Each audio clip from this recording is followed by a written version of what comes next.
Welcome, everyone, to the Captive Audience. It is the 2nd of October, and we are doing a special here on Thursday night. Thursday night is kind of this night where we do bonus fun stuff. And guess what? We have some bonus fun stuff coming. Bonus. Bonus.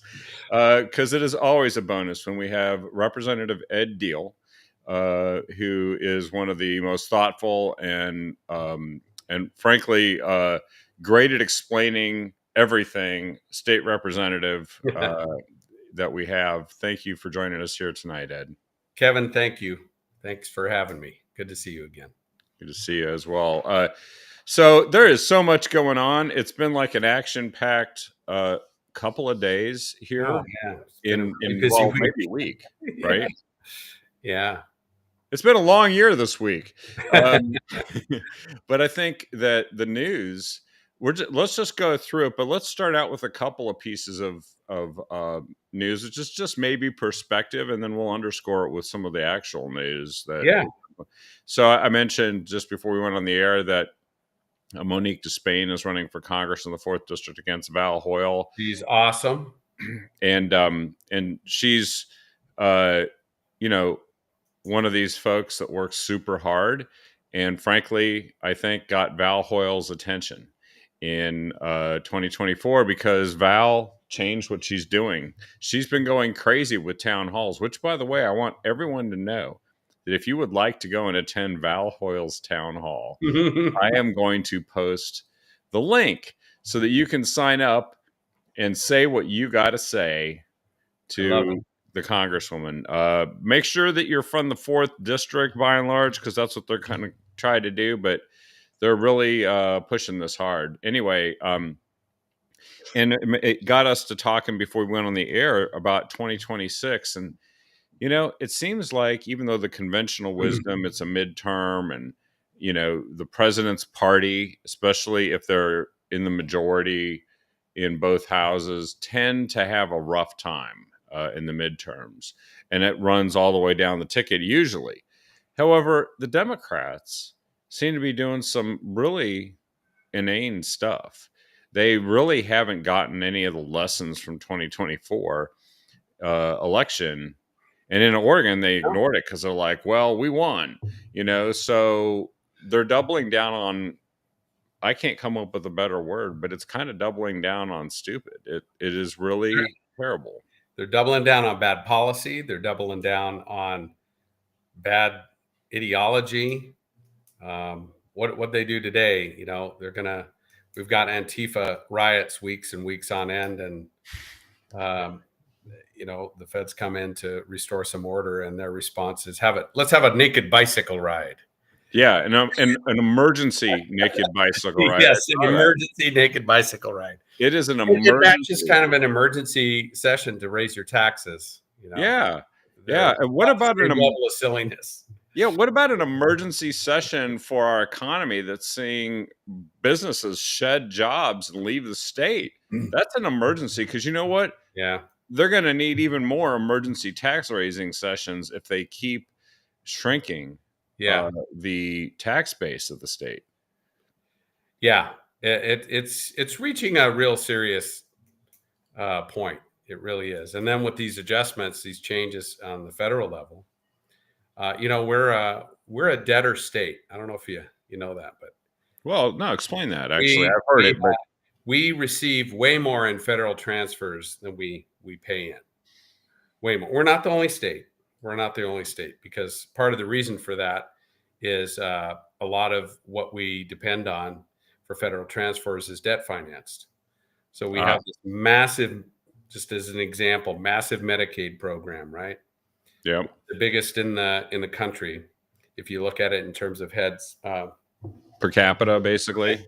Yeah, and who's paying for that? Our grandkids, our kids and grandkids are paying for the social benefits of today because we're having to debt finance it. It's borrowed. You cannot borrow social welfare programs. Maybe you could borrow to fight a war or borrow to build a bridge, but what we're doing is completely unsustainable.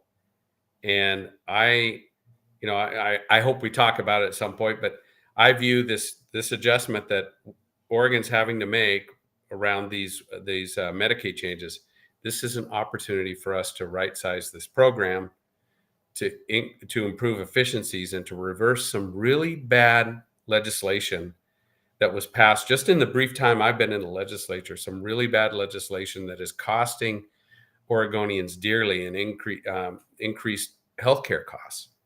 So, Well, right, and this is actually, didn't they bloat? They started all the way back with Obamacare, and there was this Medicaid expansion thing that they did out. And yeah, Oregon, like many blue states, went pedal to the metal and tried to maximize that, which essentially put the federal government on the hook for like 100% of every dollar that they wanted to give away. yeah, All kinds of programs.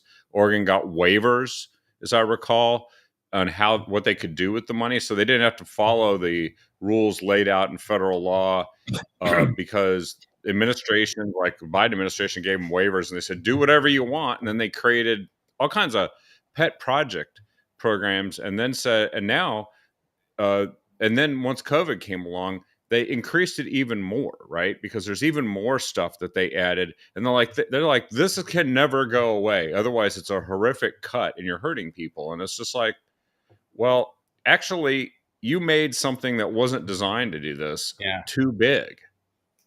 yeah. And we're using Medicaid in ways with our waiver. You know, we're using Medicaid dollars to buy air conditioners, to provide housing subsidies. Um, we're providing Medicaid to people that are well beyond the poverty level. We're one of only 3 states that has this bridge plan.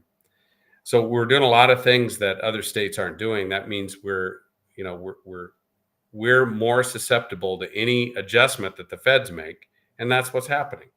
They're making Yeah. an adjustment. They're saying, hey, if you're going to get Medicaid dollars, um, and you're able to work, then you better be working or looking for work or getting trained to work. These, I think most Americans would say, these are reasonable things to ask of anybody that's receiving Medicaid benefits. So, and some of the things that we're rolling them back to what they were 3 years ago. But you'd think the world was ending. Yeah. We're just rolling it back to what it was just a few years ago. Yeah, to pre-COVID, right? I mean, Yeah. it's like there's stuff that was added. I know that one of the things the Democrats are demanding now in the government shutdown negotiations is an extension of subsidies that were put into place to Yes. help people with their health care premiums during COVID. And COVID is Yes. way, way over. That is one of the things that I'm referring to these are some tax credits for health insurance, and I know that people like them, but we didn't have them before COVID. Yeah. It's not that long ago that they didn't exist. So I'm a little skeptical that the world's going to end if those go away. But Yeah. what's gone on is that the base price for healthcare in Oregon, especially, has gone up because of the way the Democrats have structured the healthcare program in the state. It is outrageously expensive relative to even other West Coast states. It's expensive, and we're hearing it from providers who work in different states, saying, "Hey, you guys passed certain laws here that are exceptional, and it makes it way more expensive for us to provide services here, and we can't do it anymore." So those are the things. So I'm I'm vice chair of the healthcare committee now, and Yeah. now that Cyrus Javity has decided to show his true colors and Yeah. join the Democrats. So Wasn't I'm long right in the ago. middle of this. I'm right in the middle of this with that committee to try and figure out how we're going to make those adjustments with Medicaid. Well, and so the Democrats are fighting this battle at the national level where they've actually caused the government. They voted They to shut it down. they Yeah. shut it down. They voted to make sure that it shut down. and they are demanding $1.5 trillion and spending. That's all. Mm-hmm. And they're not going to get it. And actually, there's a sort of Damocles that President Trump has in terms of cutting back on the federal workforce. If they, if they don't giving them enough money, Well, then he's going to. my understanding is, yeah, he's making permanent cuts to staff. Yep. I heard he cut some climate programs today. Oh no! Several How are we billion, going to change the several world's billion temperature, dollars Ed? climate program.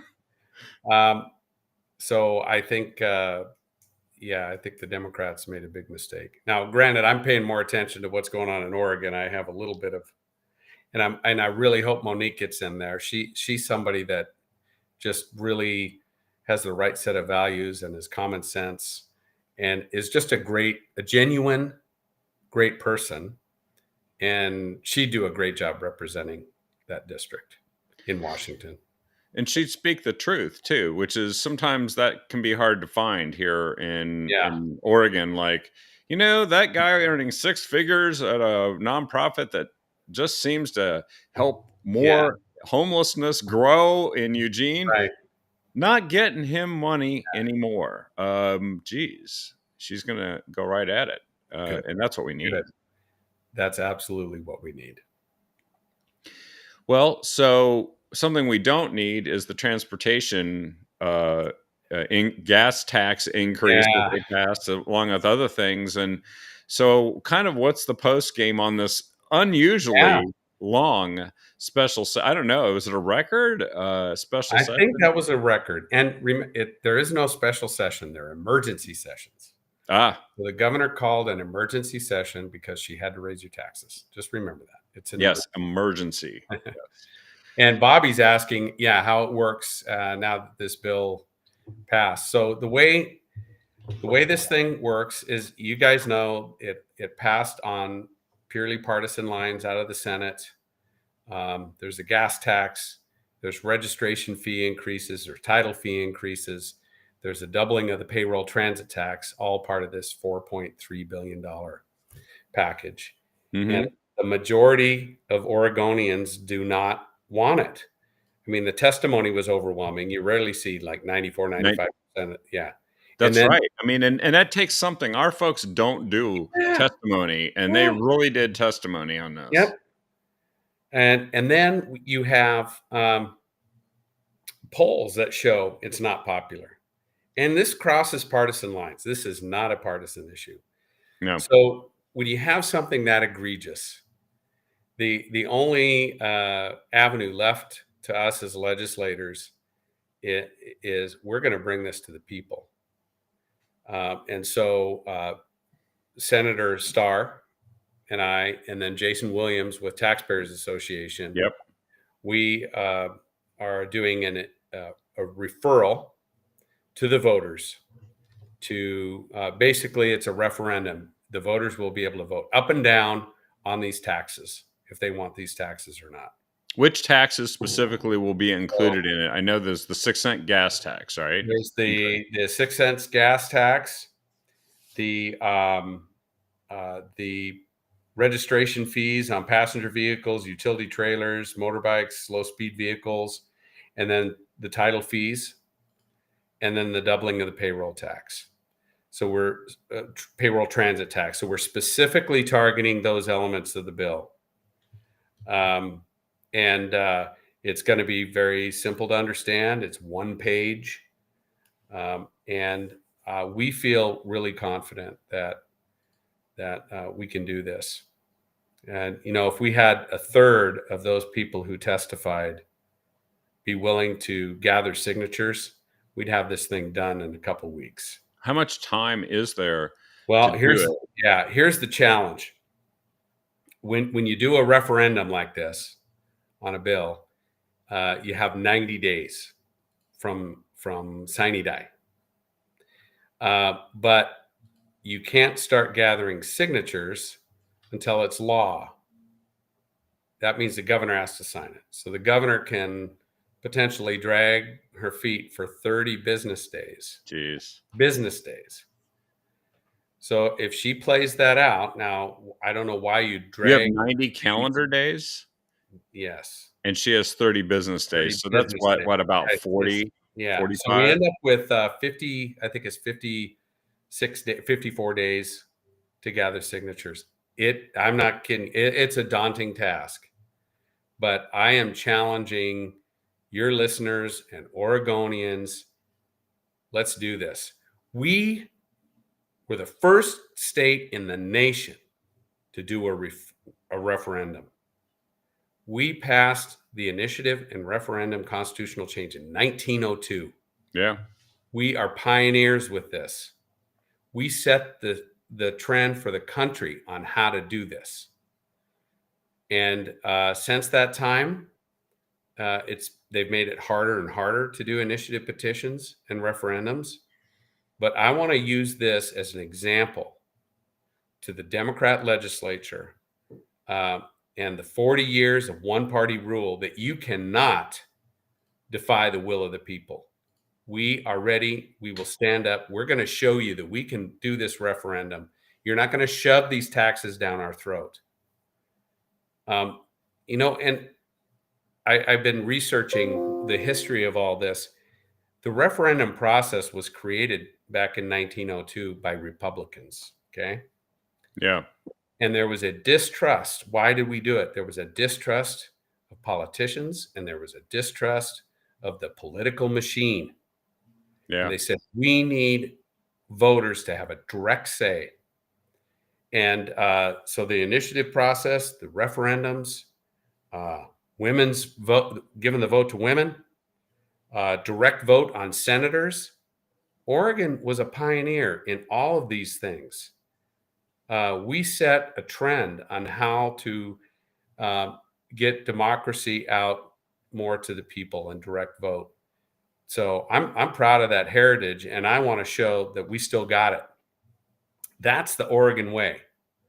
That when Yeah. people talk about the Oregon way, sometimes I hear today, oh, it's about collaboration and cooperation and kumbaya. No, the Oregon way was that. We don't trust government. We don't trust political machines. We're going to give the power to the people. That is the Oregon way.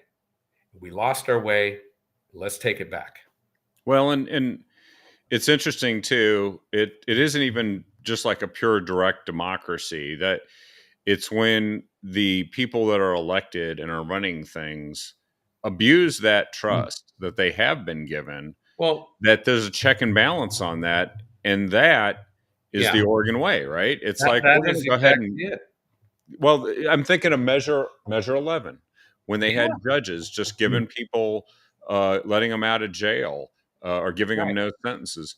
When they used to just raise property taxes like crazy, and Yeah, finally there's a cap on that. I can think of all the right. examples. There's many examples, and I wish that, and you'd think, I'm new to this legislative game here. You'd think that the legislators in there would be listening to their voters, their constituents, and reflecting that in their vote. And the fact is, they don't. No. They don't. It's not just this. It's not just this. It's on social issues too. One glaring one is boys and girls sports. Overwhelmingly, Oregonians know boys should not be competing in girls sports. We Yeah. couldn't even get a vote on that. We talked about that before. Yeah. But and it's also on taxes. This happens over and over again in that legislature. And it reaches a point, and my colleagues and I feel, strongly this is it. We got to take a stand here. We want to help the grassroots machine fight this thing and kill these taxes with the goal of getting the governor and the Democrats back to the table to fix this problem in a way that does not burden Oregonian taxpayers anymore. And we know we can do it. That's the thing. We know we can do it. Well, and we hear constant complaints from Democrats about gerrymandering, lately, but they have, taken it to a high art, right? They have made it so that some states that have 45% voted for President Trump in the last election, but they're congressional delegation has like in the teens or less. And Oregon is one of those states. And I'm thinking what can get out of sync too is gerrymandering of state legislative districts is equally done Oh, and maybe worse in some ways. And what happens is you end up with these elites, right? Who don't care what the people think because they figure, well, I'll just get reelected so I can do whatever I want. But then there's yeah. the people. And this is a way of sort of pulling back and saying, wait a second, you've gone too far. The people are not being listened to. Yeah. And being an elite that's gerrymandered yourself into a job means that you don't have to care. Well, guess what? You're going to have to care. Yeah. Yeah.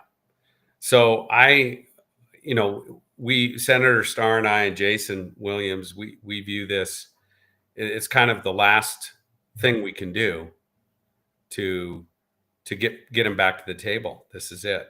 And the other thing this does is it's going to be on the November 2026 ballot. If this doesn't get people out to vote. So what you're going to have on the ballot is you're going to have this referendum, and you're also going to have Democrat legislators who voted for these taxes On the same thing. Yeah. same ballot.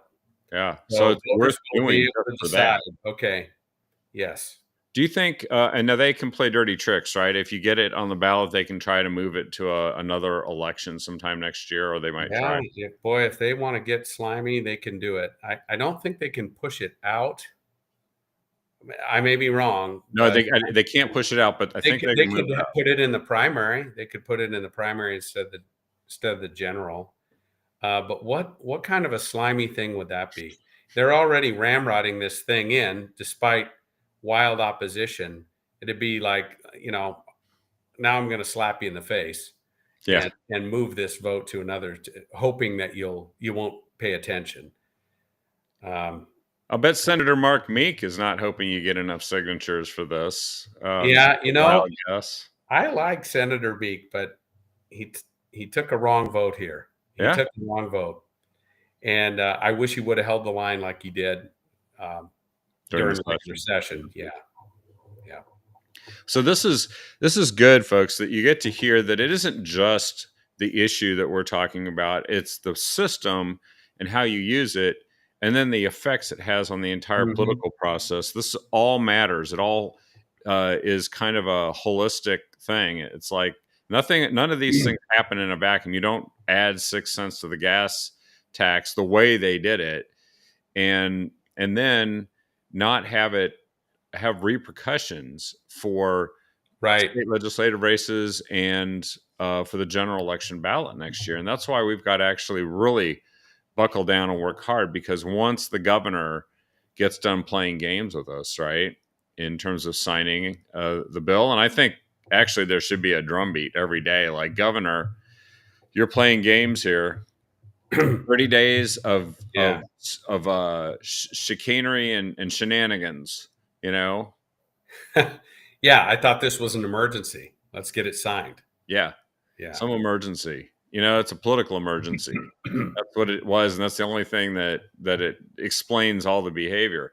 Mhm. Well, by the way, I think just before we go on to a couple of other topics here, well, first of all, I want to make sure people know how they will be able to Yes. assist with the initiative petition process. So we are assembling the grassroots machine here. So if you go to notaxor.com, notaxor.com, you can sign up to volunteer. You can donate. You can just let us know you're ready to sign a petition. But that's where you go. notaxor.com.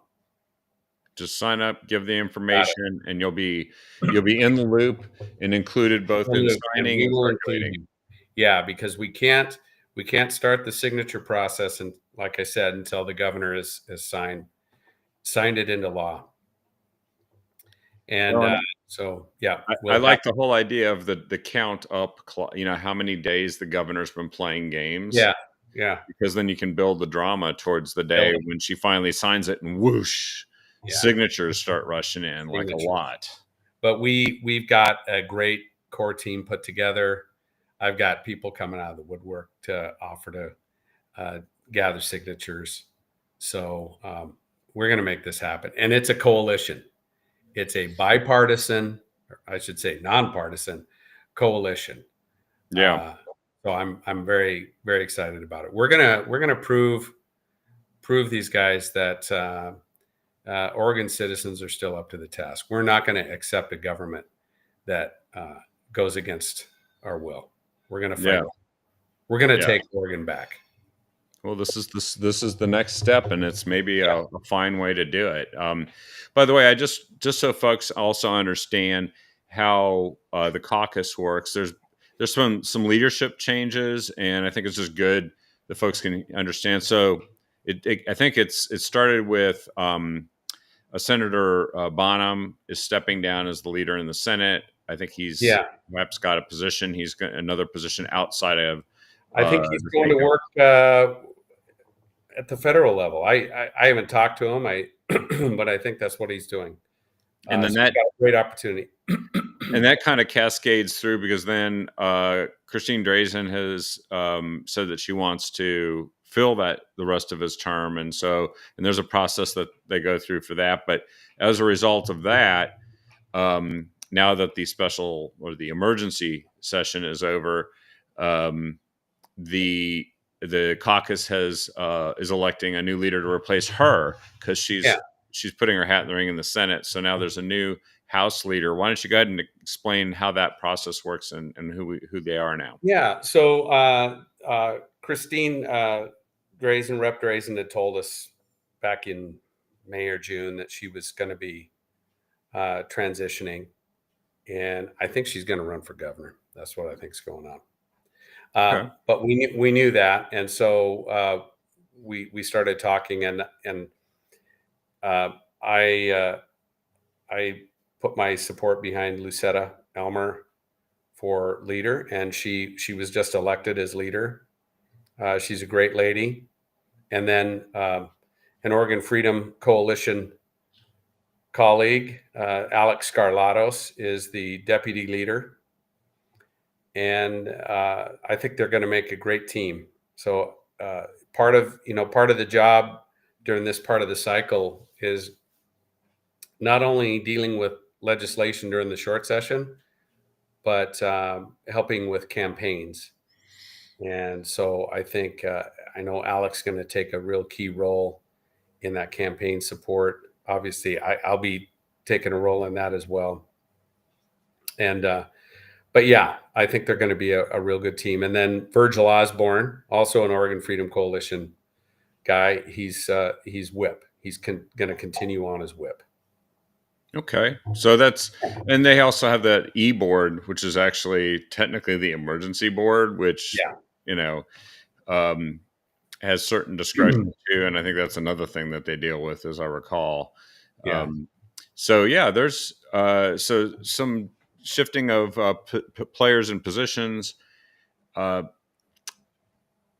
other big news that's been both Oregon and national has been what's been happening with Portland, ICE, the National Guard, and really the governor and the mayor of Portland saying it's mostly peaceful, nothing to see here. Yeah. And then of course the hyperbolic, it's an invasion by federal troops ordered by President Trump, which it's a takeover of the city. Yeah. By apparently Oregon National Guard people who live right next door to you, that are actually being brought in to defend, not attack, defend federal facilities and personnel who, if they actually would cover it, you would see that the ICE building and the people there are under constant assault. It is really awful stuff. They are. Somebody who I think both of us know, a great lawyer, Julie Parrish. Mm-hmm. She was defending a lady that lived nearby that for weeks on end has had noise, all this stuff, and also there's a lot of crime and other stuff going on around that area. But she sued the city for not enforcing the noise ordinance, And in all the wisdom, the judge in that case, which I think was the former Attorney General Rosenblum, said, "Well, you're right that is against that does violate Portland regulations, but um, Portland is not required to enforce their own laws." No. So Antifa still continues to cause havoc. And I don't know how you can sit there and claim in one side of your mouth, you say, this is only on one city block. What's the big deal? And on the other side, when Trump comes in to control that city block, you say he's taken over the entire city. How's that possible? Yeah, The both can't exist. they both can't exist. So I think that we have every right and frankly obligation to protect that ICE facility. And if the city's not up to the task, uh, I think it is time for the feds to come in. And I do agree that Antifa is a terrorist organization. Oh yeah, they behave They're a just like homegrown terrorist organization. yeah, they're trying to they're vowing to overthrow the United States, and they're They starting do. ICE. Yeah, it's on their website.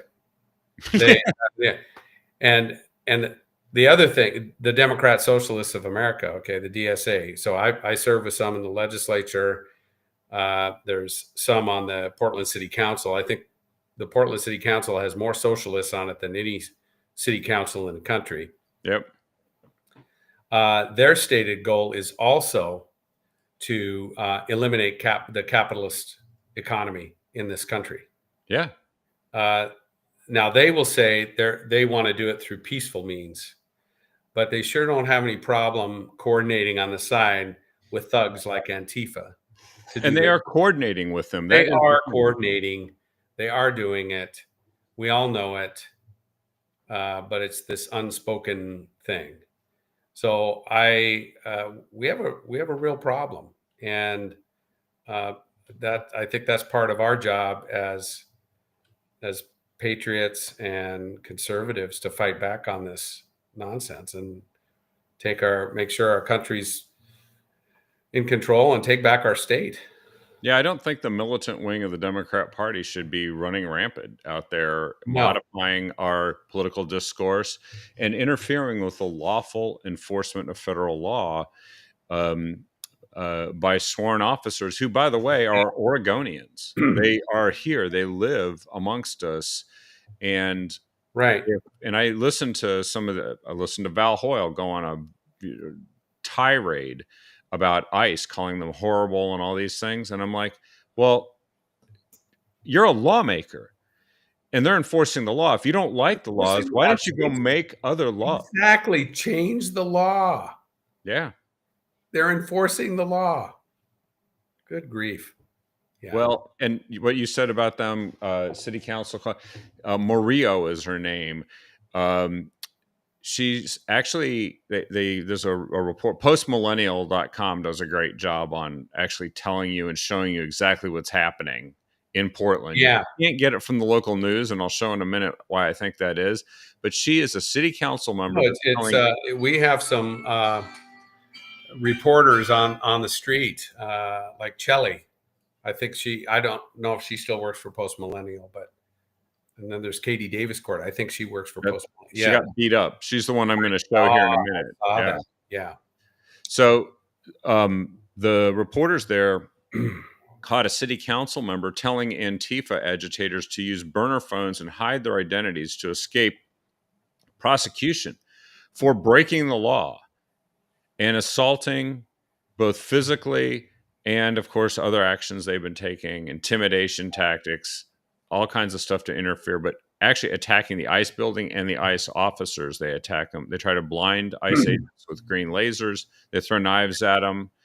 And she was advising them how to avoid getting caught. And I'm like, some of them might find themselves being monitored by the FBI engaging in this activity. And I think some of them are going to do some federal time. And I think they should. They should. I think so. I think it's over for those guys. It may get uglier before it gets better, but this is it. I hope we have a zero tolerance policy for this nonsense. And by the way, here were some of their very peaceful, non-threatening graffiti statements: "Kill cops, kill feds. Mm-hmm. It's okay to kill cops." This is all over the place in the vicinity of the ICE thing. And actually, some of these guys have said it to an officer, and when they say it, actually, it is to threaten a federal officer physically, I violently. think that isn't that a federal offense? It's It's a jail time. federal offense. They get arrested. So some of these people Good. are. That's why they were advising them to hide their identities. But I think the minute you start to conspire with people to Yeah. obstruct federal law enforcement and to break federal law, Mm-hmm. you might want to get a lawyer before you start issuing more statements like that. Absolutely. And the other thing is, so Katie Davis Court, she was on Fox News last night. She had two black guys. She got assaulted. The police, amazingly, said that they would do nothing about it. They said they were asking for help to find her assailant when actually she identified who the person was, and they're like not sending anybody to do anything. So this is not just like They sanctuary state not helping ICE to go capture illegal immigrants. This is the police not protecting people at the ICE building. I think they are in fear of that terrorist organization, Antifa. Yeah. I I really, think the I police really are think afraid. they are afraid. Now They are that's when you afraid bring in the because National Guard. they view it, hey, if we just let them throw a tantrum over here, they won't wreak havoc in the rest of the town. And they've made this calculated decision. I think it's terrible. I couldn't figure out why the governor and the mayor were saying, "Don't take the bait." What bait? You know, is you fish won't eat worms if they don't like worms, right? They're if they can't resist worms, then and by the way, it's not bait. They're defending a building. So in order to come into blows with National Guard people, you have to attack the building and the people. Just stop doing that, and you're probably going to be just fine. You're probably going to be just fine. Yeah. And they found a massive stockpile of shields that were being used. That was the other thing that this report I just posted found, and so this is kind of a monumental battle here because Portland is the national capital of the Antifa Caliphate. Like this is where it's based. It's in Portland. It's got I a think big that's note in why. Seattle. I think that's why the feds came here. Yeah. Is you declare Antifa a terrorist organization, hit them where they're concentrated, and go from there. Yeah, and I think this kind of then all loops back. I mean, they're the minute they say everything is not war ravaged and dangerous, and then they found a banner that said "Welcome to hell, fascists need not enter." Sounds kind of dangerous to me. That Yeah. was really interesting. And then, as always, the Babylon Bee jumped in and said, "We don't, Mayor of Portland, he's on fire in the picture, and it says we don't need help against Antifa." Announces Portland mayor currently on fire. That's great. Oh God. Hey, Gretchen asked for the website again. It's notaxor.com. I'm posting it here again in the feed there, Gretchen. Great. Notaxor.com. So one other thing is that this kind of loops back to what kind of leadership we have in the state, because this Governor Kotek's decided to come down on the side of Antifa, and they keep saying that the people there are just protesting and making their voices heard. I don't know how this is good politics. I don't either. Against the innocent community members that have been living with this nonsense for weeks and weeks on end. I'm amazed that they don't show any empathy toward those folks that are just trying to live their lives and do the right thing. And they're saying, well, we're gonna ignore you. We're gonna let these terrorists throw a tantrum here, and we're sorry. I cannot believe we're taking that stance, but she is. Yeah. I think part of it is also the fact that the politics, she's worried about her base because some of them have been Yeah, unhappy with her. yeah. And I also think potentially um, there's an issue that she needs to distract people from kind of the mess that she's got. She does have a slowing economy. She is trying to raise taxes. Time to change the subject. When she shows up to events in Portland today, she's getting booed. Wow. Okay? Yeah, I mean, we were talking before we went on the air that we both heard uh, Democrats that we know yes. um, talking about people like Tina Kotek, like Val Hoyle, and saying they're awful and we're not supporting them We're anymore. not supporting him. It's gone too far. It's gone too far because there is not a moderate Democrat party per se. Because look what its leadership has decided to do. The sad thing is there are moderate Democrats, and I serve with a number of them, but there I they may deny it, but there is this fear that if they do not toe the line for the kind of extreme end of their party, they will be primaried. They will be unelected, Yeah, and so they have to pick their battles. Okay, I know this is a terrible bill, but the public sector union will go after me if I don't vote for it. So I'm going to vote for it because I'm gonna oppose them on this other bill. I mean, that's a terrible way to legislate. yeah. If you can't go in there and do the right thing for your constituents, then you should not be there. You Right. should, And I think some of them probably adhere to some of the Democrat agenda and figure, well, at least I can do the right thing when I get the chance. But that's a slippery slope, especially when it comes to the big yeah, issues, right? yeah. But it's a thing in the building. The lobby groups are very, they're there all the time. You build relationships with them. They fund your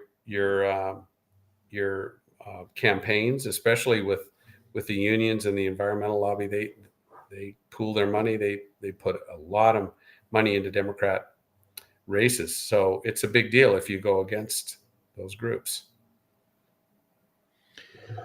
And then there's all kinds of shortcomings of the media. I think that Yeah. what happened to Katie Davis Court was not so much to stop Katie Davis Court from reporting only what's going on, but it was to intimidate other media to not even bother showing up and definitely don't report anything we don't like the public to know about Right. it. Because you can watch the local television news and it's a sanitized version of Antifa. I saw some news where they actually whited out the graffiti on the side of the ICE building. Like, That's, what? that's positively Orwellian. Nothing here. Yeah.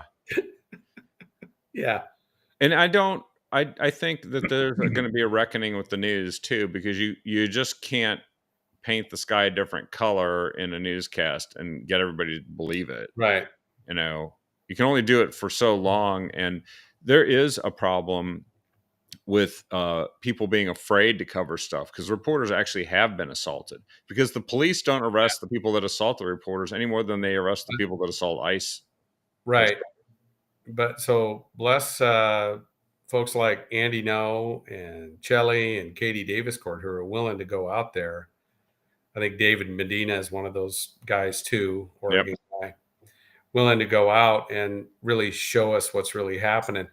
Kevin Dahlgren is a guy that goes on the streets and shows what's really happening. So Yep.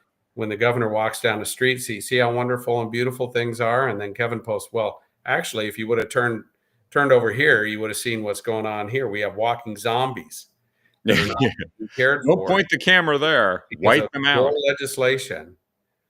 Yeah, Well, the thing is, we're so far from getting the truth to people effectively because not only do they not report how bad things are and how those things are occurring, but they aren't reporting the failure of the programs that are being assigned dollars to fix them. yeah, And that's the thing Kevin Dahlgren reveals is this just doesn't work. you don't build houses and hand them to fentanyl addicts and boom, problem solved. They're still fentanyl addicts.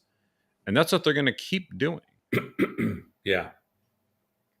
And until you condition it up on recovery, and that was the whole debate about Measure 110, and so I just think, like, I just saw this Multnomah increases library security. Well, why? It's a library, you know. Is somebody reading books to kids?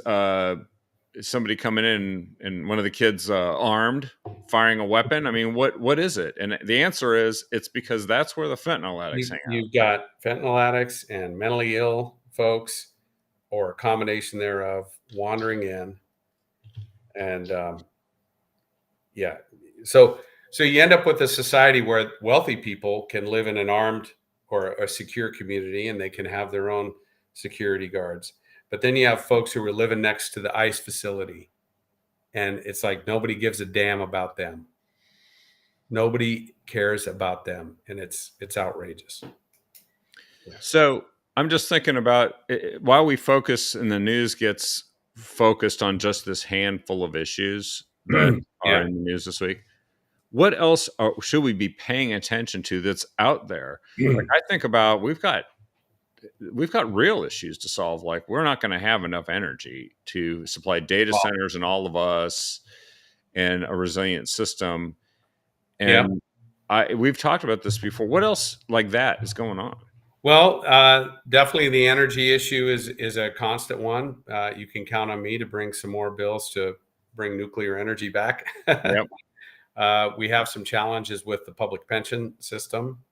Probably the immediate things that we're facing in the legislature have to do with the impact that H.R. 1, the disproportionate impact that the big, beautiful bill is having in Oregon.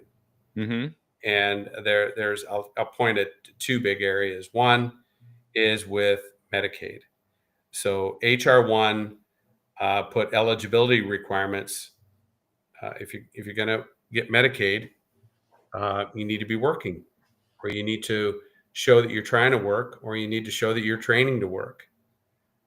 If you're able-bodied, if you're able to work within a working age. I think you can volunteer for 20 hours a week. To me, it's a modest requirement, but they're worried that people will fall off. If you're a 20-some-year-old on Medicaid and you're able to work, you should be working, man. You should. Yeah. There's no excuse. So there's that. There's also other adjustments, and the problem is Oregon is more exposed than about any other state because we took advantage of every single Medicaid dollar that was available. With a lot of legislators, like the chair of the healthcare committee, I'm vice chair. Chair Nose wants universal health care. So they've tried to expand Medicaid to cover as many people as possible. So when the government reduces the federal transfers, that throws our system into a real spin. We're more exposed than about every other state in the country because of the way we've leveraged Medicaid. The other thing is with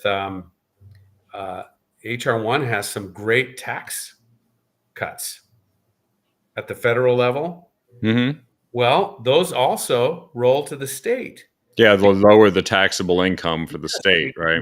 This rolling connect where, the tax on tips, if the feds reduce the tax on tips, guess what? The state tax on tips goes down. If the feds change the depreciation model for business, the state changes that. So we have all of this connection. Well, the Democrats are all really concerned now because Oregonians are going to keep another $888 million of their own tax money every budget cycle. Jeez. They don't see it that way. They see it as, oh no, the state's going to lose $888 million of taxes. Because all that matters is what the government has and can spend, not what the people can. Right. So we're having to make adjustments in Medicaid, and that's a whole other thing. that I'm getting pretty intimate in. We could talk more about that, but there's also that the Democrats are looking at disconnecting us from the federal tax cuts. So Oregonians will not be able to take advantage of those tax cuts at the state level. And I think that would be a disaster. But I thought the tax cuts were just helping billionaires and like the ones that Yeah, collect the billionaires that are Security, working on tips at the restaurant. Yeah, those getting billionaires overtime, getting Social overtime. Security. Yes. Yeah. I looked at those tax adjustments. They're awesome. That's putting money in working people's pockets, and they need it now more than ever. So I don't want to see that go away. Uh, so Republicans will be fighting for that in the legislature in the short session. Also, there's the SNAP benefits, right? Which is kind of another facet Yes, of this. it's another facet. So the SNAP benefits are also going to see a similar eligibility requirement put in, but there's also a big piece of it, which is error rates. So what the feds do is they say, if you're going to receive all these food stamp benefits, then you better make sure you're enrolling only the people that are qualified. So they have an error rate and they track it. Oregon has an unacceptable error rate of about 13 or so percent. We're one of the worst. And what the feds are saying is, if you don't get your error rate under control, you're going to have to contribute up to 15% of the SNAP benefits. So for every dollar from the feds, you're going to basically the feds will provide 85 cents to our 15 cents. That's hundreds of millions of dollars of taxes, state taxes that would have to go to this unless we get our error rate under control. So the DHS has some work to do to figure that out. It isn't necessarily easy, but it's also something other states have figured out.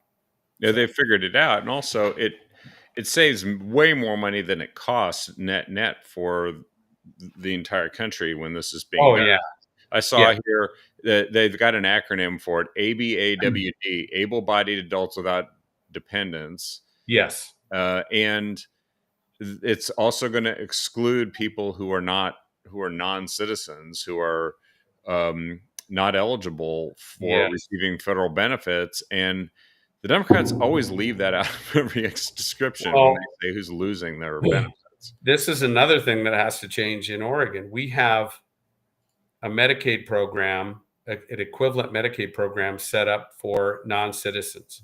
So think of it this way: if you Medicaid is not available for non-U.S. citizens.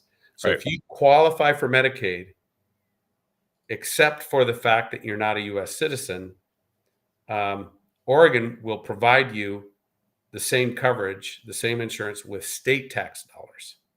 Yes. And that amounts to over $1 billion $1 billion. 2 years. $1 billion every 2 years. You can fix a lot of roads with $1 billion. And this is, yeah, these are non-U.S. citizens of all types, including people who are here illegally. And what we got to remember is everybody else is paying for that. And while your health insurance premiums are jacked up, or we have to limit coverage for other citizens, we're providing free health coverage for people who came in the country illegally. And I think most people don't think that's fair.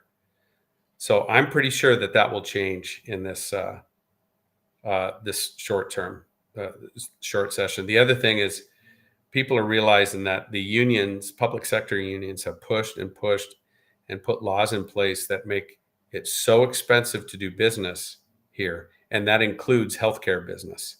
Mm. And I'm seeing an opening, a willingness to say, hey, you know what, we went too far. We have to pull some of this back. I view this whole thing as an opportunity. Yeah. An opportunity to right size the Oregon government, to right size our healthcare system, to increase efficiencies and to reduce some of the really burdensome regulations that are costing us, I don't think that the Democrats are willing to do what it takes to really fix these problems. But I think they'll be forced to do some of it. So I'm approaching this whole session pragmatically. It is what it is. Let's just do this in the way that makes most sense. So we'll see how it goes. Well, I think that's the thing, is like the cup is Yeah. half full, and we should look at it that way, Yeah. because the Democrats have handed us a golden opportunity to do Right. something, because they won't. And they're going to cry about Trump. He's cutting this and that and the other thing. You know what? You guys created this. You created a system that makes us a debtor state, that requires our children and grandchildren to pay for these public services. For current, they're going to have to pay for it in the future. It's unsustainable. Oregon Democrats, you created this. Don't blame it on Trump. Yeah, don't blame it on Trump. This. No. So here's an opportunity to hopefully right size it and get it back to something that makes sense.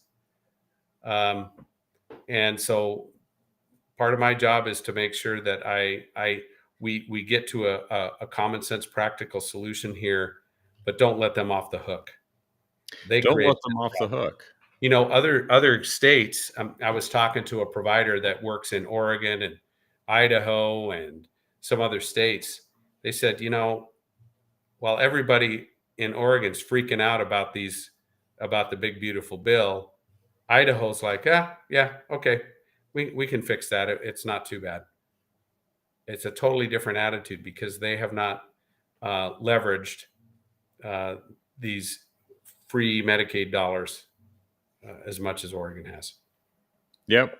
And it's going to make a rethink of many policies, including being a sanctuary state, especially for criminals and people that have been ordered deported. Right. It's like maybe they won't stay in Oregon now. We're finally realizing what the economic and social cost of these policies are. We don't have the money to do what they want to do. There's never enough money to do what they want to do. And so that's the point we're at. And fortunately, there are Democrats that I work with in there that are realizing that. Well, it's good it's good that you're down there talking to them so they can hear common sense and a firm set of principles. Yeah. So hopefully they'll overcome the pressures from certain very powerful lobby groups, like the one I filed an ethics complaint against, SEIU, and do the right thing to make sure that we can keep our state functioning. Well, keep fighting the good fight, Representative Deal.